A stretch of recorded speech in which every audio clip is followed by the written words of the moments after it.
SHO थे, इतना बड़ा पर्चा थी, 4 लाख रिकवर भी किया आपने इससे। वो 4 लाख किधर है? 3 लाख सर। वो किधर है 3 लाख? वो 4 लाख। एक मिनट सबर करो यार, तू बीच में मत बोलो। वो 3 लाख किधर है? थाने में होगा सर। थाने में किधर है जी? थाने में 1 साल से थाने में पड़ा हुआ है। SHO suspend.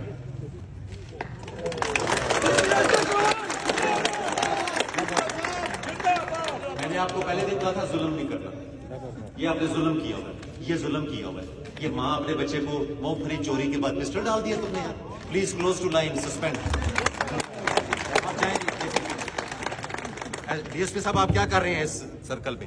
अगर आपको इनको ये नहीं पता लगा सर, ये मेरे और यार इसको छोड़ो, ये क्या है? ये इस बीबी के साथ क्या हुआ है? सर मेरे साथ मूंगफली का पर्चा भी दे दिया, ऊपर से असले का पर्चा भी दे दिया। नहीं सर, मैं नहीं आए तो फिर मैं आके पूछ रहा हूँ, तो आप भी जाके पूछ लेना। अगर आपके SHOs आपके काबू में नहीं है और जिसकी जो मर्जी जिन्हों फाड़ लो। ओ भाई ये क्या भेड़ बकरियां हैं?